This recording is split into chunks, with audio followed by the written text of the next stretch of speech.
And I am going to be reading this in sort of real time as I'm reading it to you, so I might slow down here. But we do have the charges that just came down from Hennepin County against State Senator Justin Eichhorn of Grand Rapids. So I'm just gonna read this as I have it in front of me, so that you get all of the information that we have as well.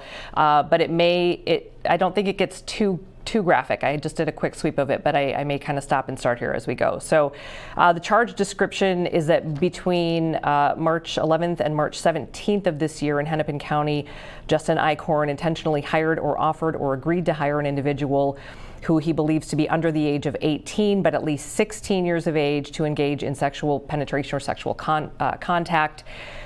Here is the probable statement of probable cause. So on or about March 11th or 13th through the 13th, 2025, officers from the Bloomington Police Department, in conjunction with other law enforcement agencies, participated in an undercover prostitution operation targeting solicitation of minors for sexual conduct. The operation was conducted from locations within Bloomington, Hennepin County.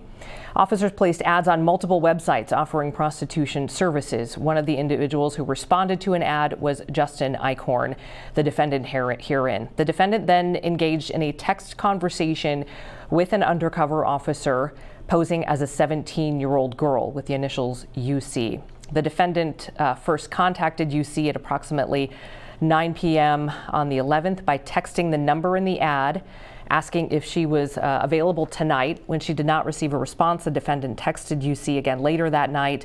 The defendant did not receive any response. He again texted UC on March 12th, asking if she was available. UC responded that she was available. The defendant asking UC for her rates and location.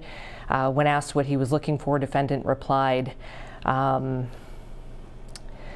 going to leave that out. Officers knew what these letters meant and referred to about a half hour of time for sexual conduct. During the text conversation, UC provided rates. The defendant asked how old UC was.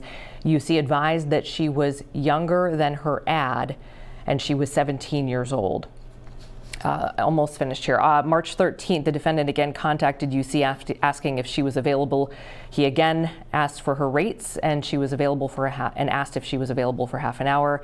Conversation continued. UC did not reply. Defendant then reached out again on March 17th, asking UC if she was available and her rates. Her age was again discussed, and she advised again she was 17 years old. Defendant discussed age of consent and asked for pictures of UC to make him feel more comfortable. Defendant asked how much more it would cost for another service, and the defendant was given an address being used by law enforcement to meet up with UC. So again, a reminder, this was a sting operation, which was located in Bloomington. When the defendant arrived, he was placed under arrest. Officers searched defendant vehicle, located and seized 2 cell phones, a condom in the driver's side door, and $129 in cash. So, defendant in custody. Those are the charges that just came down from Hennepin County against Justin David Eichhorn, state senator, GOP for the state of Minnesota. So,